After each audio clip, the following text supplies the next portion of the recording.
Welcome to the Your Family Dog podcast, where we celebrate the special bond between families and their canine companions. Our goal is to help families and dogs grow up together, one episode at a time. Welcome back to the Your Family Dog podcast. I'm your host, Tina Spring, and I'm joined today by John Crissy, founder of Perpetual, and he is a dog longevity expert. So I'm excited to have you on the show today, John. Tell me how you got what brought you to the dog world? Brought me to it. It's a journey. Well, I guess we got time. We'll go about it. So really what brought me to the dog world is really on the human side. I was doing health coaching and I was lucky to be introduced to like my now health guru 10 years ago. And back then he was preaching gut health and it kind of was just a buzzword back then. I was like, yeah, I get it. And then I started doing all of his protocols. And I saw a huge change, not only in my physical, body, but also my mental health. So I was like, wow, this is interesting. And then I was just like a sponge when it came to him. I wanted to absorb all the information I could. So that got me down the path of health coaching with humans. And one of the key diagnostic tools I was using was a hair tissue mineral analysis. And I know we'll get into it because it's something we're now doing with pets. So that kind of I was going down that avenue, and there wasn't many people doing this diagnostic test with humans. So it was a niche space, but they kept talking about this vet that was doing it with dogs, and that had like this aha, like light bulb moment, like, oh my gosh, people like care about their dog's health way more than their own health.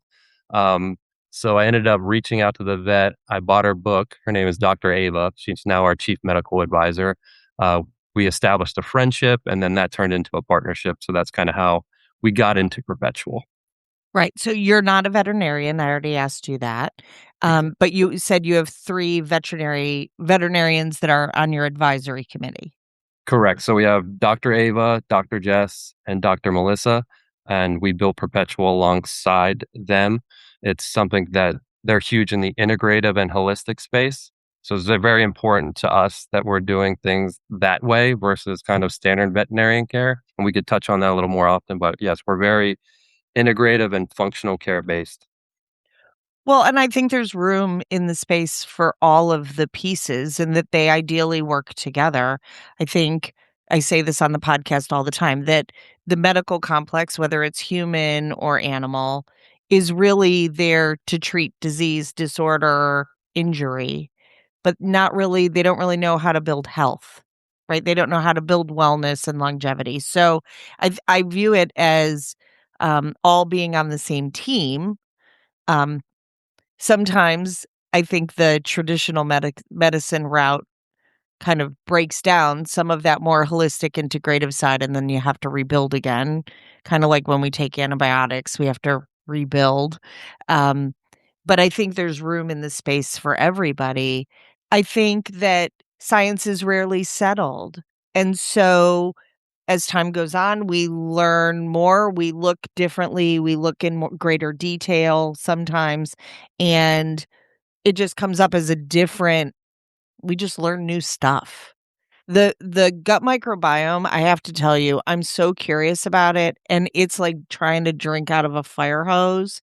And so I abandoned it because I'm like, okay, well, I don't, like there's tons of new information every single day, and it's exhausting to try to add on top of my busy day to like try to ferret out.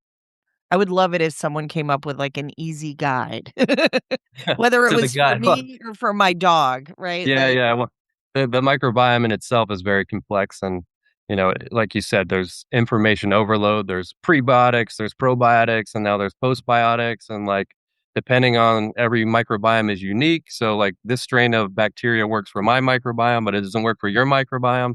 So it's a lot out there and there's a lot of like noise that, yeah, there needs to be clarity and an easy way to digest it and kind of what we're doing because there is so many inputs, but not great output. Like, oh, I have all this great data, but what do I do with it?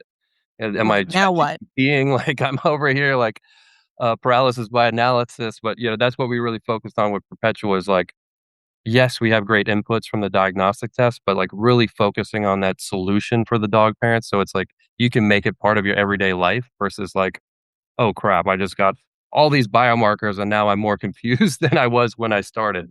Exactly. So can you talk about what Perpetual does? Yes, so we're a preventative self healthcare system. So I say self healthcare, it's kind of popping up in the human space where you're kind of taking it on your own. Like, I'm going to take care of my own health because my doctors have sort of failed me. So we really empower pet parents to be their primary care provider for their pups. So they're less reliant on standard veterinarian care.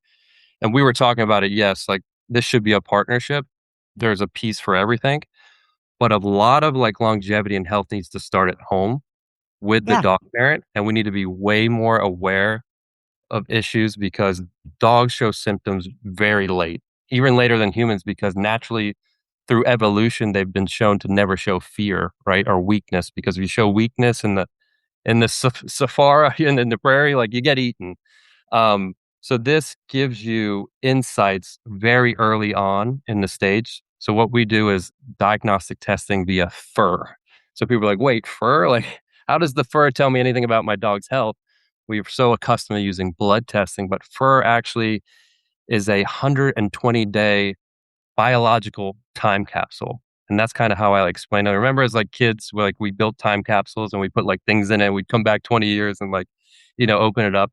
So that's what happens. So when the fur is in its growth stage, so it's under the skin, it's exposed to all the interstitial fluid that goes through the body. So that compare the interstitial fluid carries everything like in your pantry, your nutrients, your vitamins, the bad stuff, the toxins, everything your cells are exposed to. That's in the interstitial fluid. So that gets trapped in the fur shaft or the hair shaft. So then when we do this fur tissue mineral analysis, you have that 120-day biological blueprint of what everything was going on in the dog's body. So through looking back in the past over those 120 days, we can actually predict the future of what's going to happen. And we can spot things way earlier than blood and 10 thousand smaller than what's in the blood. Took me a while to Oh, get that one wow. out, but it was a tongue twister. But yeah, so it's a really powerful diagnostic that we're trying to bring mainstream. It's popular in integrative space with a couple vets, but it's not yet accepted widely. And it could be a great tool for parents to get those early insights and take action. Right. Because, well, maybe not everybody. I've totally taken a dog to the vet because I'm like, you're not acting right. Like something's wrong. I don't know what's wrong, but Hmm. something's wrong, right? And then I am totally out of my depth. I'm like, okay, he's doing this, this, this, this, and this that's different. Something's wrong. And then asking my vet to solve the puzzle. It would be great if I was able to provide them with more data that said, here, this is what his body's doing. So talk about how the perpetual kit works. That I'm assuming you pull hair. No pooling. This is very non-invasive. So how it works, it's a membership model. So you get 3 tests per year, every 120 days. The reason why we test every 120 days is there's a major biological shift in dogs and in animals in general every 120 days. So there's no gaps, there's no blind spots. So if there's something happening, you're going to catch it and you're going to catch it very early on. So you get the collection kit shipped to your door. In the collection kit, you're sent medical grade stainless steel scissors. It's very important that they're medical grade. You don't want to be using your like at home scissors because they can have shards of aluminum or they can have chemicals on it. So we'll throw off all the tests. So it's important to use those scissors. You take a little snippet of the dog's hair, about a quarter size of hair, and then that's sent to our laboratory. And then 48 hours later, via our mobile app, you get all the results and breakdowns of like major body systems, the endocrine system, the renal system, the hepatic system, the immune system, and then individual scores within those systems. Like, how is my dog's liver functioning? How is their thyroid? What is their heart? What is their ability to digest certain proteins? So it's a very, complex, but also easy way to digest what's going on with your dog because you don't have to look at 150 biomarkers. Like, hey, this is my dog's thyroid score. This is their liver score. It's an easy way to understand like what needs support, what's working optimal, and how do we support the dog. Okay, so when there's, hey, your dog's body needs support, what do those recommendations look like? Is it then like does the Does the testing kit also go, here are the things you can do? Or is it now we have data and we don't know really what to do? So that's the issue, right, with a lot of these diagnostic companies on the human space, is you get all this amazing data, and then you're like, I don't know what this means. I'm gonna go to Right. ChatGPT and I'm gonna like, what is a elevated liver enzyme? How is that affecting? So we were very cognitive of that being a major issue. So we've built into the mobile application a whole protocol section that speaks to diet, exercise, and supplementation. So if there are issues and there are body systems that need support, you're going to have an exact blueprint of what to do, from the exact supplements you can take to support that body system, what exercises and what exercises amount you should be doing. Because oftentimes you might see a dog in a 4 low pattern, which means that their body system is shutting down. So the last thing you want to be doing is overexerting that dog's body. They need to be more in a rest and digest phase temporarily to help support those body systems and to help support them heal. So this is the type of information that you'll get within the app, and it's insights that most standard vets wouldn't even be able to give you because they don't have this type of information and they don't have it early on, because standard veterinary care is reactive care, right? It comes into the Right. equation once there's a problem, and that's kind of a problem in itself. Right. I mean, it's not a very efficient way. It's kind of like, do you do maintenance on your car or do you wait until there's a major breakdown and then you fix stuff? It's a different way to navigate it, and one that generally is less expensive in my experience. Yeah, so that's what we're really to is obviously, gosh, owning a vet or owning a pet these days has become way too costly. And we're trying to lower the lifetime cost of owning a dog or a pet through preventative care. Cause it's like, yes, you pay a little bit up front, but you're dealing with issues very early on that become, if you don't, they become much bigger and costly issues where you're getting the $500 to $1,000 vet bills, and often kind of like, okay, I'm kind of leaving the vet with more questions than answers because like, we think it's this. Take this for 2 months and come back, and we'll run more diagnostics and we'll keep you on the hamster wheel. Kind of, Well, and it's again, we could go. I don't think that's usurious. It's just that's how they that's how the medical complex works. Like, um, I had breast cancer 3 years ago. I go actually later today for an infusion. And Christopher, my partner, was saying, "Oh, I just want you to come home and rest after." And I'm like, "The infusion isn't the hard part. Like, the hard part is all the other rigmarole that I have to go through to do the infusion." And I'm glad they do it. I'm glad they do blood work and see where I am and make sure everything's good and that I touch base with the nurse practitioner. That's great.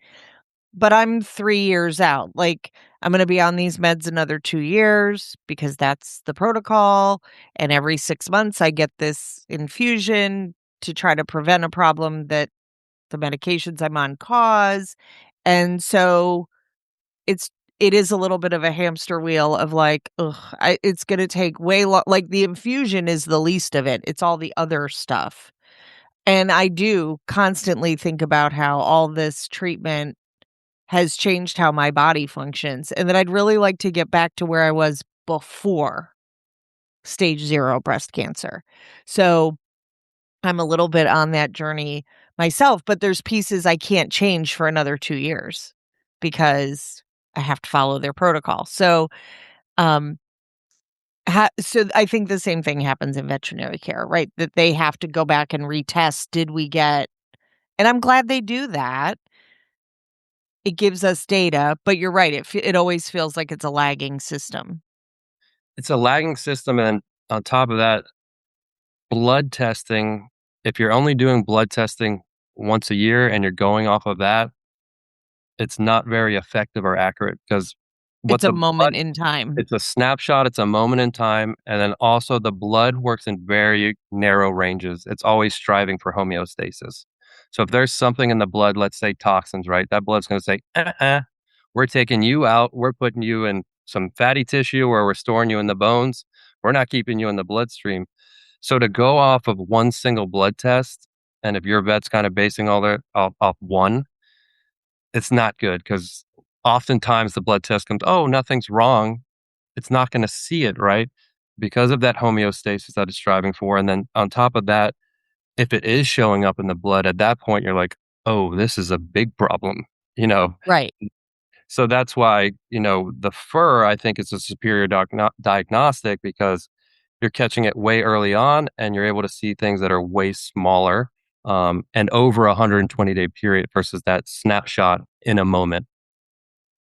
So talk to me about cost. So cost of the membership. Yeah. So we are in our pre-sale right now. We launch at the end of this month. Right now it's $1 a day. So I always say like $1 a day, less than your Starbucks coffee.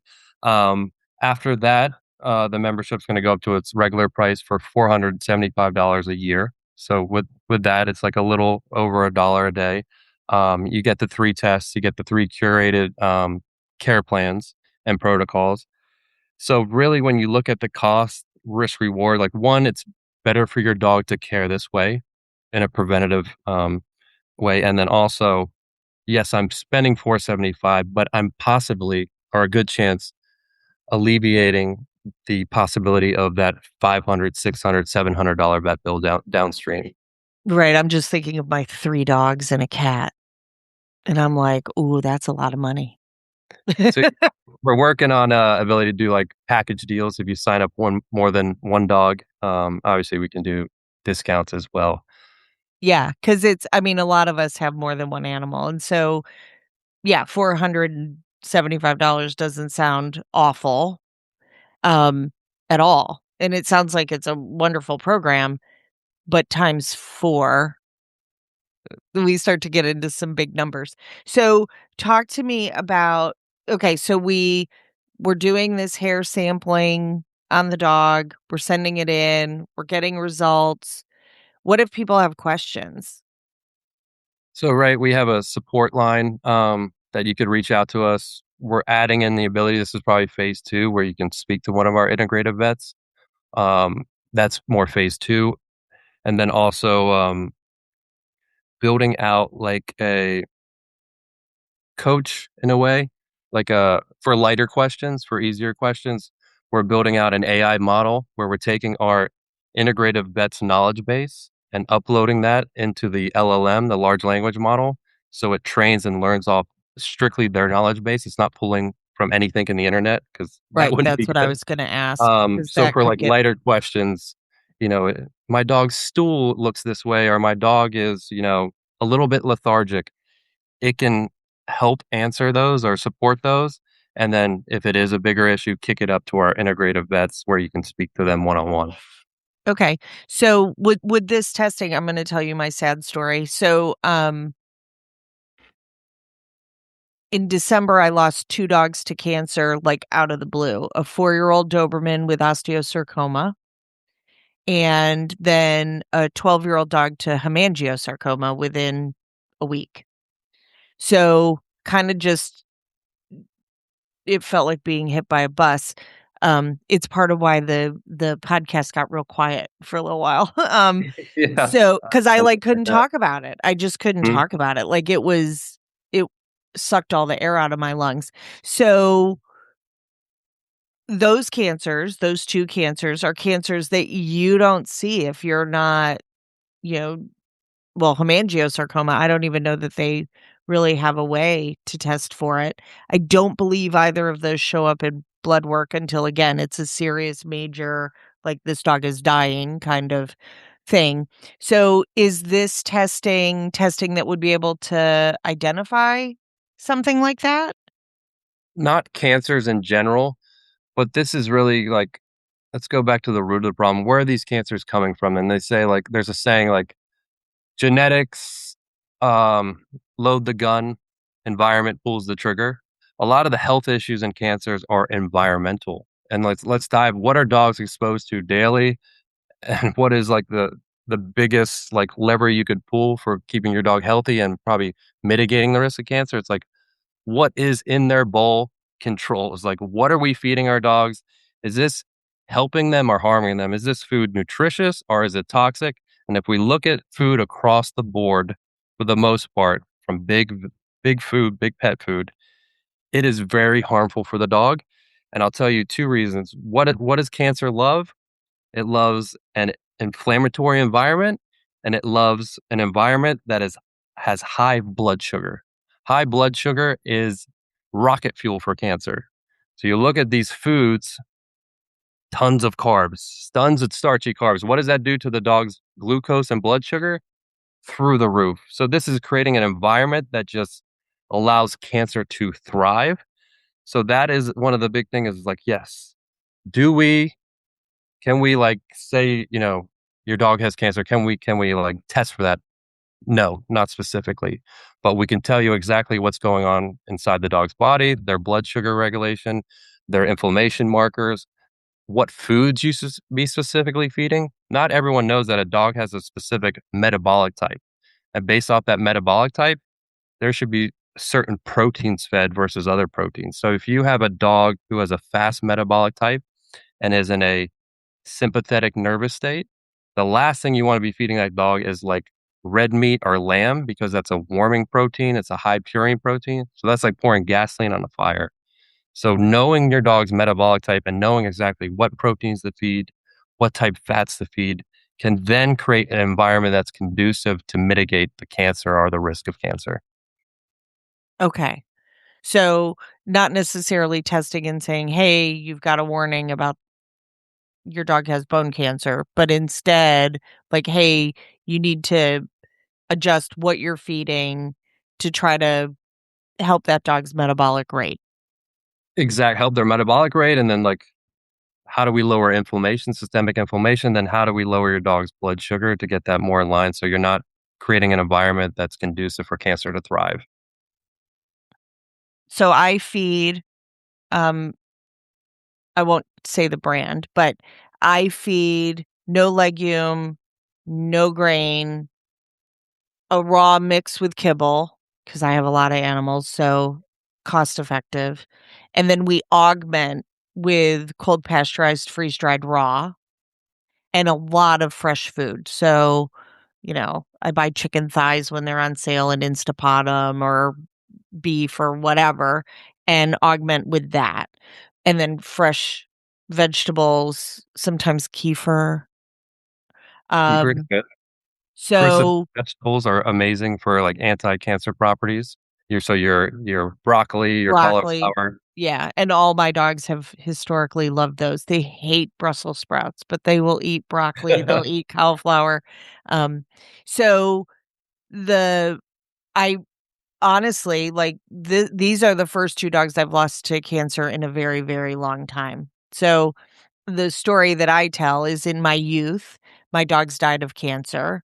And as I've gotten older and I've learned more, my dogs generally die of excruciating pain that we can't control anymore just from aging, where it's Mm. spinal stenosis for like an 18-year-old Jack Russell Terrier kind of thing. So these 2 getting cancer when I have a whole house filter for water because our local municipal water report is terrifying. We also have a whole house filter for, we have a Remy Halo system for our home so that we keep, virus and bacteria down, so and allergens. So, like, I, as a dog owner, think I'm doing a pretty good job, right? My vet actually said that I bring her the healthiest dying dogs that she's ever seen, right? Like, that they have long, long lives. Something eventually will get them, and I'm aware of that. I'm just trying to push that off. Um, but I do generally think we try to do a really good job of keeping my dogs safe and healthy. Um, so this is just another tool to add to that toolbox. Exactly. Like you're a lot like a lot of proactive dog moms. Is like there are dog dads as well. I not exclude the dads. They Poor love their dog dogs. dads. Dog They get parents. short shrift. Yeah, they do. They do. Like we're doing all the things, right? We're feeding the right food. We're filtering the water. We're being proactive about, making sure they get the proper exercise. But when it comes down to it, there is a massive question is like, is it working? We are still flying Right. so blind when it comes to our dog's health. even though we're doing all these things, we don't know what's going on inside their body. It's like one of the things we say is like, this gives your dog's body a voice every 120 days. So it's like, you know, if the protocols and the things you are doing are working, if the food you are feeding are nurturing the dog or harming the dog, you will know.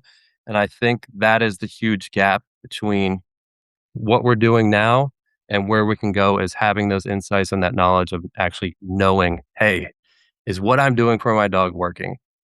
So is there a specific age that you would say, like, okay, if you're starting to see changes in your dog because your dog is 7 years old, because there is it's very interesting to me. It's so interesting because I see these things that happen that lots of dogs, the age of 7, when somebody's gonna lose a dog young, they have, like, a major health crisis at 7. It's really weird. So, is there an age? I mean, I think ideally, we all would be doing this from the time our puppies are babies, but in a less than perfect world, when would you tell someone to start?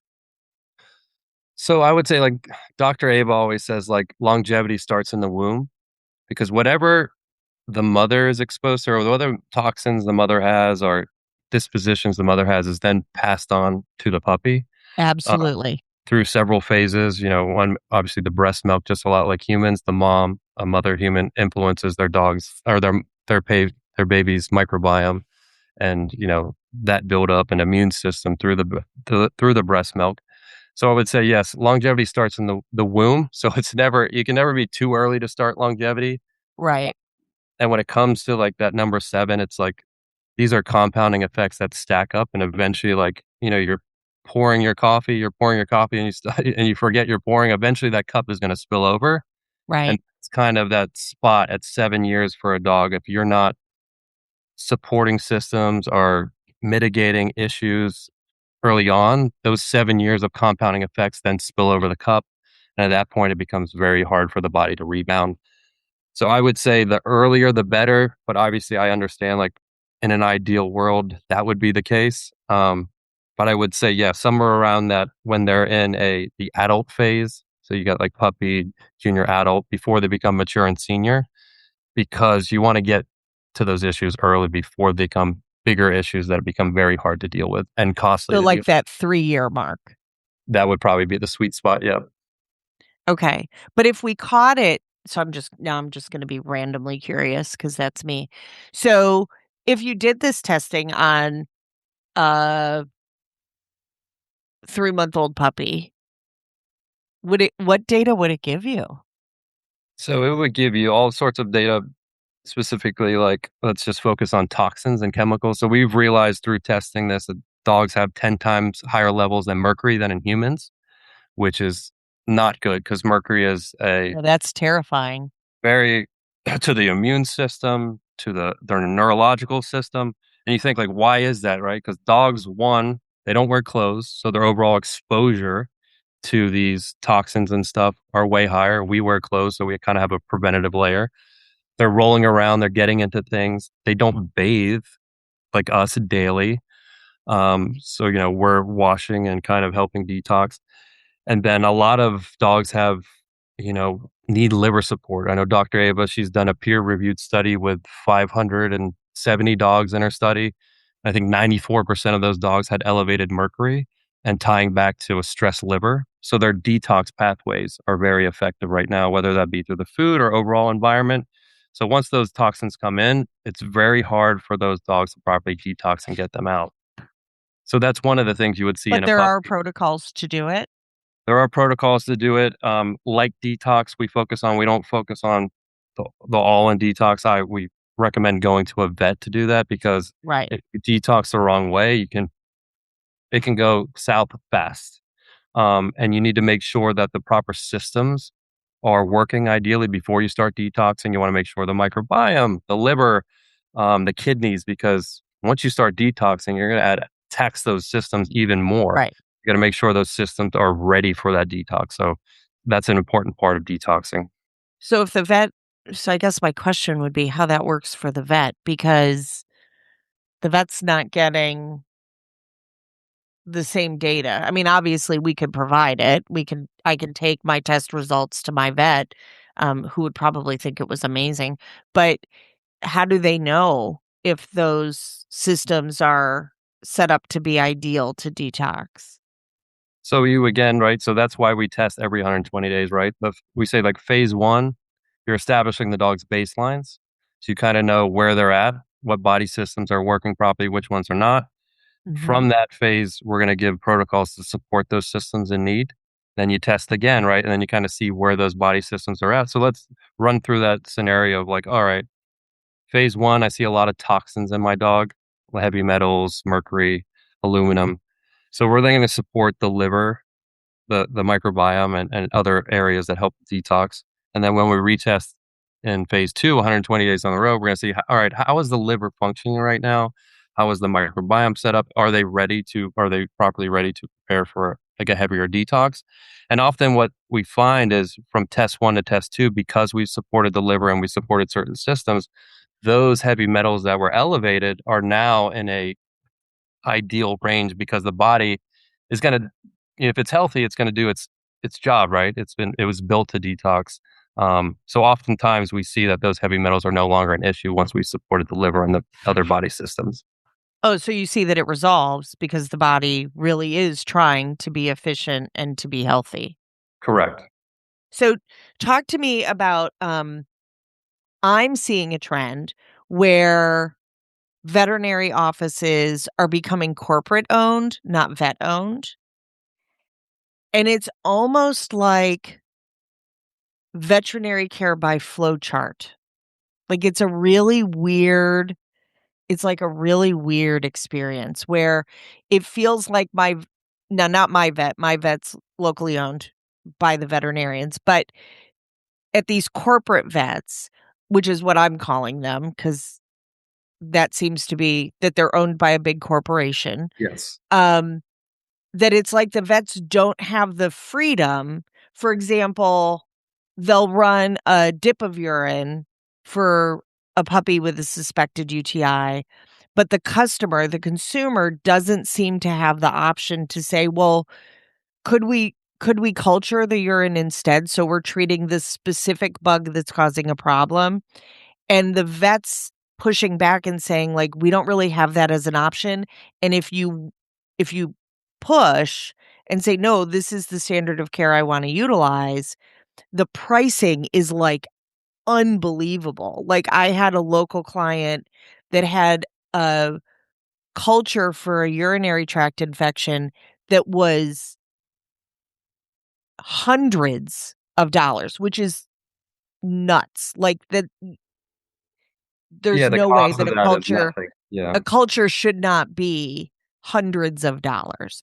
And then and a ton of pressure from that veterinary office, right? That then they had to do retesting, which was gonna be the same price again, and, like, it was just cost prohibitive. So, here's a family who, in my opinion, based on what I've learned from my vets in the past, who was asking for a better standard of care. Like, let's culture the urine, see specifically what bugs there are, match that with an antibiotic to provide better care for their animal. And it ended up, because it's a big corporate owned vet, um, being like a mess. It was a giant mess. And it really, really upset the customer.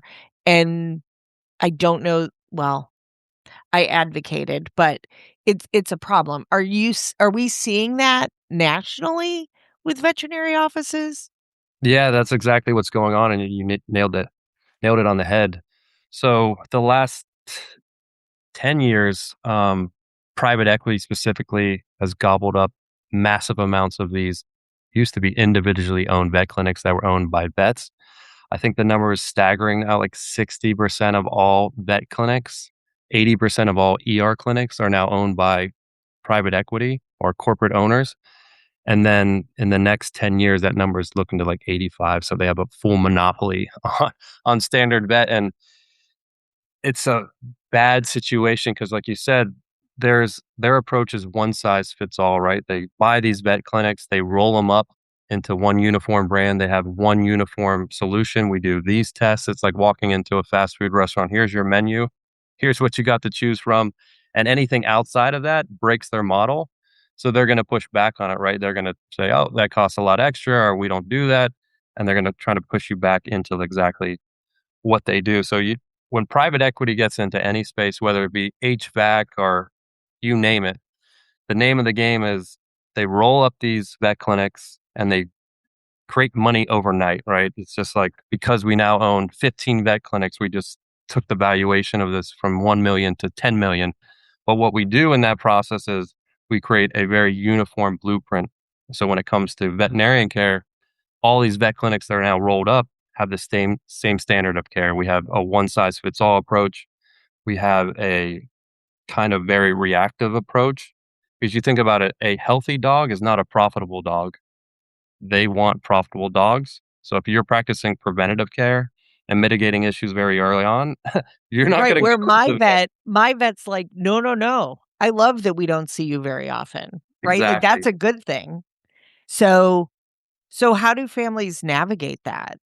Because I think a lot of times it's sold to families as this is gonna be better for you and your dog. My So it's experience is costs are astronomically higher and oh, they're care is nowhere near as good. So it's been easy for me in my little town where most of the vets are privately owned to say I would just switch and go to like when someone tells me like here's the experience we just had, I'm like, okay, well here's a list of some locally owned vets. I would shop the situation with them, like, call them and say, "This is the experience I just had. How would you guys handle that?" And usually someone in reception or the office manager can walk you through what that would have looked like at their practice so that you have a better idea of how that would go and what kind of costs you might be looking at, right? So my vet is like, absolutely, we will culture urine, right? Like they want to do what's going to be give them the best data too. they're in it for the right reason, right? Yeah, I absolutely. I don't blame the vets. Like the vets aren't the villains. It's the corporate owners because the vets Right. have to do whatever the corporate owners say because they have a job, they have a livelihood they keep up. So it's not so much the vets when Well, we dark and vet care, it's the corporate owners that are with pushing having a these vet agendas. school here, like I know those top vet students get gobbled up by a big company that gives them amazing signing bonuses to come to them, which so I'm like, okay, here's this business, which is fine, who's hiring the best of the best. Like I want them to hire amazing vets. But then it kinda seems like they hog tie them when they get into practice and don't let them have their heads, is how I've always referred to it. Like, you have the freedom to treat as you wish. Instead, it's like, "Oh, yeah, we don't do that here." Exactly. It's a double-edged sword because that's happening, right? The top vets are being gobbled up by these private owned vet clinics. And then on top of that, you have the older vets who have worked their whole life so hard, they built their business up, they're ready for retirement. The younger vets don't have the money to buy these clinics. Right. So they are in a situation is like, I've worked so hard, we're ready to retire. The only buyers that we have for our vet are corporations and private equity. So they're in this massive dilemma. Do I sell my vet knowing what may Is happen down gonna the road happen. or gonna happen? Or do I, somehow, keep running it or bring it private and not get that big payoff? But they deserve it. They worked their whole life. So the system is, it's like going to be, it's like moving a mountain It's a right now, mess. but it's Yeah. possible. And I No, think it's, it's scary. I mean, I will tell you, I've had business coaches over the years who were like, "Yeah, this individualized care you're giving, like, this is just really this is inefficient, like, it's hard on you, like, you should just become, you know, the fast food of dog training." And I'm like, "No, no, because it's not one size fits all, and my values and integrity aren't for sale." But what I'm hearing from you is, like, this is coming whether we like it or not. So would you say that the best answer is, like, make sure you're using a local vet and stay away from the corporate-owned vets as much as possible so that you're loving them with your business? Yeah, so that's becoming harder and harder by the day because more and more of these individual vets, and you're in a rare spot because you're in a smaller town, so there are more privately owned vets. In the bigger markets, I know people who are driving 4 hours in here in South Florida, 4 hours from middle of Florida down to South Florida to see an integrative vet. So they're like few and far between. So it's Yeah, making there are next, not enough yeah, it's integrative making it vets. next to impossible to find these. And then on top of that, um, they're very hard to find. And then these corporate vets, they make it tricky to know if they're corporate owned or not. I think a site just launched that actually you can type in your vet and it'll tell you if it's corporate owned or not. But they Ooh. found like a loophole for corporate owners because it doesn't make sense. How does a corporation own a vet clinic? Well, they buy these vets, they keep the vet on the board, and as long as the vet has X amount of ownership, they can claim that it's, veterinarian owned. But I think the site that came out, I don't know the name of it off the top of my head, is doing a great job because you can just type in your vet and it'll tell you exactly, is it privately owned or is it corporate owned? Well, and, like, I'm seeing that even in dental care, right? We have a local dentist office that's really interesting. It's owned by the hygienists. So a group of hygienists got together and they hire the dentist. And Interesting. it was a really interesting business model, and it was one that the state of Georgia didn't know what they thought about that, because they were like, "Wait, but you're hygienists." And they're like, "Right, but anybody can own a business. We can Yeah, hire a dentist. We can fire a dentist." Right? And their practice is, like, pretty phenomenal. Right? It's super customer friendly, like, patient friendly, like, you come in and everybody's nice and it's low stress, like, it's amazing. But it was a really interesting business model. that would be interesting in the pet space. I mean, if you got more people who are buying the company, but were in it for the right reasons and like hired the right vets and weren't so bottom line driven. I mean, private equity, the name of the game is like, all right, we buy the companies, we roll them up, we make them more profitable, we then sell to a bigger private equity company. Right, So so it all they're just all keeps about the getting bottom worse. line. Yeah. So that's why quality care goes down and prices go up. And I would say, like you were talking, like, do they go and find an integrated vet? Is that the solution? That's Well, I not. mean, does it eventually become a bunch of owners get together and say, "We're gonna hire a vet"? That's yeah. That's kind of one way, and then I think the real solution is through preventative care, because enough of us start doing things the correct way, like having the insights and being empowered and catching issues early. Let's say that 60% of those vet clinics that are now going to the vet are avoided and not going. These private equity companies are going to be in a big problem because their profitability is going to go way down because now a dog that was going to the vet 5 times a year is now going once. That's a huge chunk of profit removed from their model. So I think that's the way, if we all stand up together and make preventative care the standard of care, that's how we move the mountain and that's how we get private equity out of the vet space. Well, and I talk about it with feeds, right? I buy a dog food. The easiest way to drive pet feed out of the market is to not purchase it, right? Like, I refer to them as the Voldemorts, but no, I won't It- buy it. Just say no. I just That's the won't, motto. Yeah. right? Kind of like there's some foods I'm not eating. Like, even when we're traveling, I'm like, "No, we're not stopping here." Like, because I know the cost, right? And so I tend to think of it I'm old, so I tend to think of it as, am I making a good decision for future me, or just immediately want the ice cream me? Like like, Yeah. which me am I serving, right?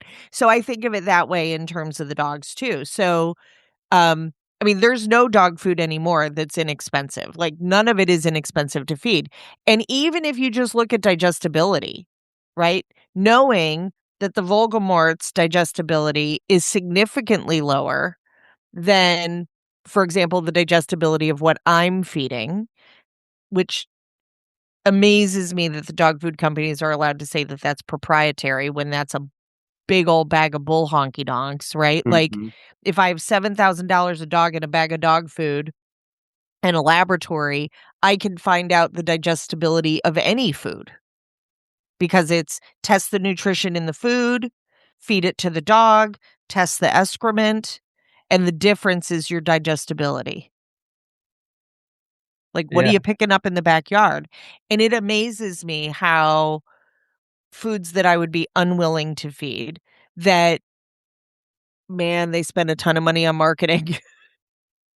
Oh, there's so much fluff and, like, confusion and kinda like, "Oh, vet approved," or even, like, the fact that these companies are allowed to put the stamp of approval from AAFCO, like, nutritionally complete, and how they make it nutritionally complete is, "Oh, there's 15 synthetic additives." Synthetics. Synthetic nutrition that makes it nutritionally complete is crazy and mind-blowing. Well, so I mean, AFCO is a manufacturer organization. They're not a governing body, right? So I I tell people all the time, like, go watch Pet Fooled. Yes, it's an old documentary. It's also a fantastic documentary and it's accurate. So I think it's true probably in any facet of life that if you start to educate yourself about it, you're like, we're not doing this. Like, no, like this is awful. But that we all have a ton, like I have a million blind spots. I'm clear about that, right? Um, Probably if I looked up what happens when I do my acrylic nail and nail polish, I would probably be aghast at what that's doing to my body. That being said, it makes me happy and it stops puppies from piercing my fingers constantly, right? Like, there is something about a puppy tooth coming in contact with acrylic nails that makes them go, "Oh, that's not very nice." And that's helpful to me and to families and to the puppy. So, I'm putting terrible chemicals in my body, right? Probably. I haven't looked it up because I kinda don't wanna know. But for my animals, I totally wanna know.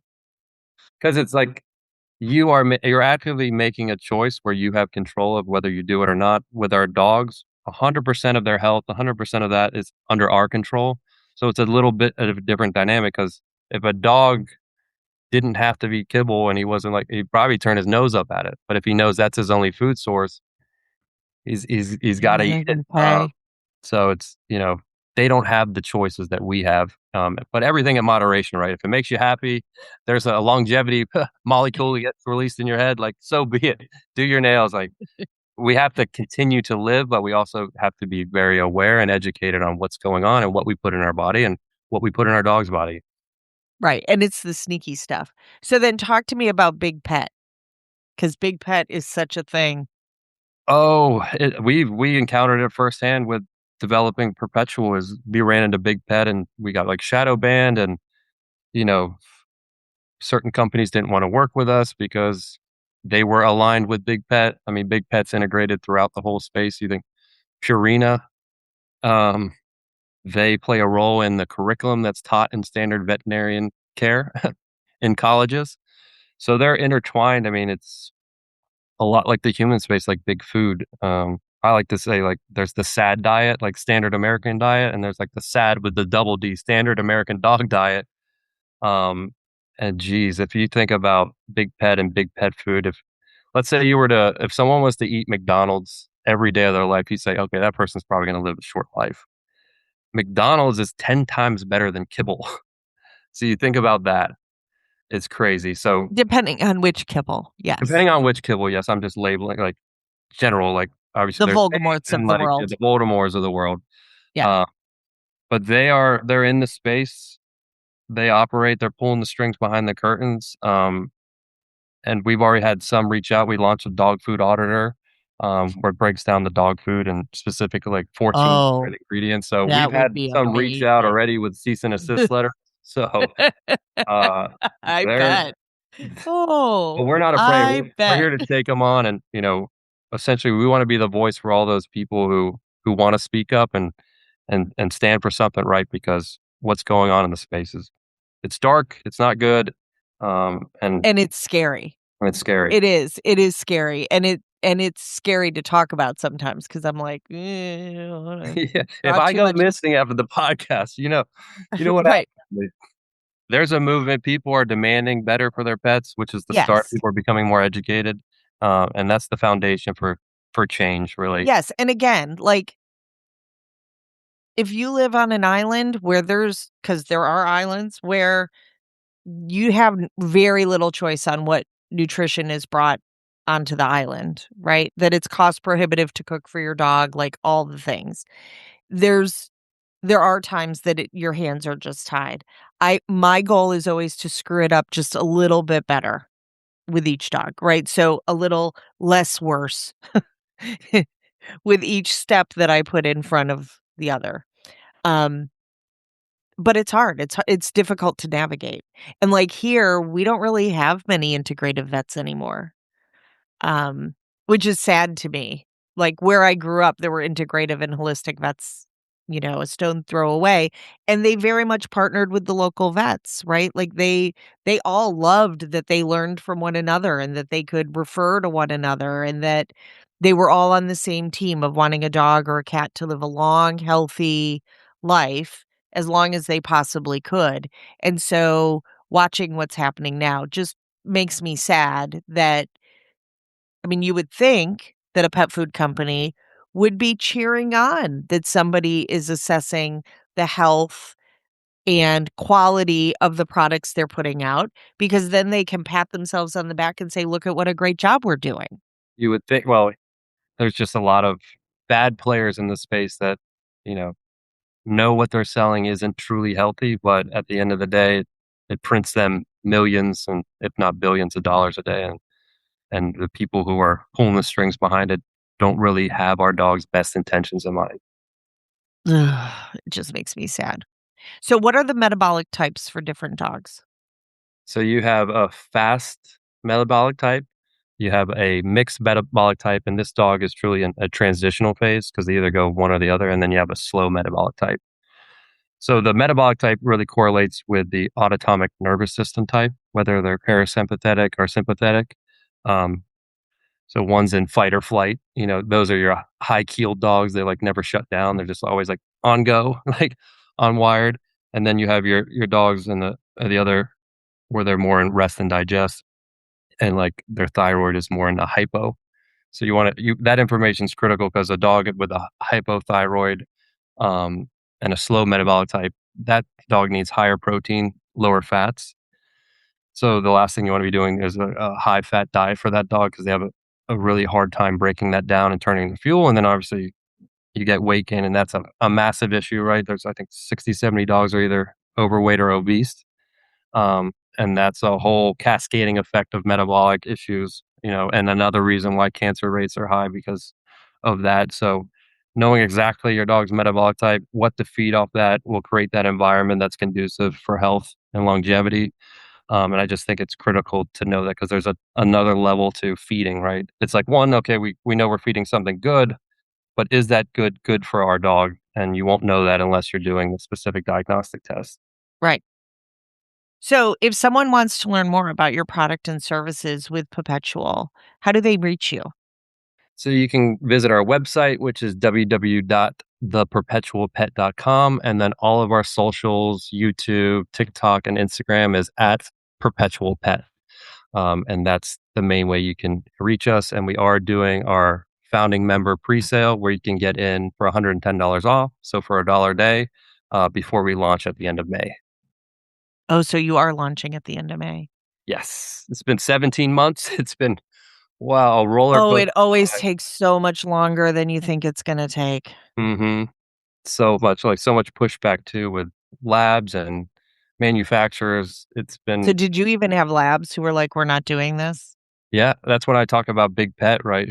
Where we encountered like their forces with these labs were tied to big pet, and they didn't want to work with us. Because it would cost them a big contract. Exactly. Wow. Hmm. But we persevered, and we're right there. So it's been the biggest challenge I did, but most rewarding because it's something I'm super passionate about. And I've talked to so many dog moms who are like, and dog dads who are looking for an Heartbroken. alternative way to care, a better way to care, and I think this Oh, so can I deliver said I that. was gonna ask you this question then, and then I didn't. So what brought you to doing this? Like, I know you worked in the human side of wellness. What made you say, like, "We need to do this for dogs"? So I lost my dog, my pit bull, Kobe, to stomach cancer when he was 8. Now that happened 4 years ago, so it wasn't, like, immediate, like, I was like, "Oh, I gotta go change the world," but that Right. experience really opened my eyes to, like, one day of him playing Frisbee and fetch to him being lethargic, not eating, to, like, 3 weeks after we found out he had stomach cancer to passing away. I was like, "How is this possible? Like, why is there not more early detection? We have this in the human space. Why isn't this being done in the pet space?" So that opened my eyes, and that was, like, a huge pain point and, like, a grieving, and then kind of the universe, took me through these different paths and finally found my way into the pet space. But that was my story, and I know a lot of people, when you shared it, you lost your dogs to cancer, have felt that, where it's like, "How didn't I see this coming? How didn't I know?" And then you live with that regret of, like, "What if I knew sooner? What if I did something sooner?" And it's hard to live when it took me a long time to get over that. Yeah, and I'm so sorry that you lost your friend, because I mean, they they are. they are our best They're friends. They're like the love that a dog gives is uncomparable. It's the unconditional love, and while they Yes. are only Uh, with us for a so short time, but so I'll offend anybody who doesn't have the whole God thing, but I have the God thing, and I will say that dogs teach us about God all the time. Like, they love us even at our worst and even when we're unkind, right? Because even though we all endeavor to be kind, we all have a bad day, but also they put us in the position often of making decisions on their behalf, like that stewardship, and it makes me think more about, how free will works and how that impacts the lens I have of my faith, right? That, like being a parent, right? When our children are up and out, which you're a young guy, so you may not be in this space yet, but like I have grandchildren. So pieces of my heart are walking around the world making decisions every day that I don't have any say about. And I worry for them, like you kind of want to keep them locked in the house and keep them safe, and you don't get to. But I do think that that kinda speaks to the relationship that at least I have with God. If you don't have that, I think that your journey is just as beneficial and wonderful as mine. Like, I do not judge about that. We all have our own paths to take, and I love you anyway, right? I just because I'm on this end of the mic doesn't mean I know the things. Like, I just know what I know, and that'll yeah. change tomorrow. No, But I'm with you. it's a whole for me, it's a faith thing too of, like, I have this responsibility, and it does weigh heavy on me, and, like, now I'm like, "Okay, what do I need to do to, like, figure out how to make sure all" are you doing this for cats too or just dogs? Eventually cats, starting with dogs, and So I then really only need to figure out how to budget for 3 of them. So, yeah, yeah, because I do try to do the best I can do. that's all you can do at the end of the day is, like, work within your means, do the best you can, like, if you can't, like you said, if you gotta put some kibble in, but you put fresh toppers, that's a huge lever that you can pull for dog longevity. And then, but back to your, like, God and religion, and dogs are, like, the purest form of love, right? They love you no matter what. Whether you come in with a bad day or a good day, they're always there, they always show up, and it's like, how do you what's dog spelled backwards? I don't think it's a mistake. Yeah, I don't think it's a mistake either, but, I've had a blast, and I'd love to come back on, post launch to do a recap on everything. Yeah. Well, and it sounds like you have some other things you're bringing to market as well. So we would love to hear about that. So if you have questions for John, you can either reach out to him through his website or his socials, or you can email yourfamilydogpodcast@gmail.com. We'll be sure to get John all of the information. Be sharing all of his socials and how to find out about the Perpetual Pet. And we wish you the best of luck because this can very positively help families and their dogs navigate both cost, but also the care of their animals.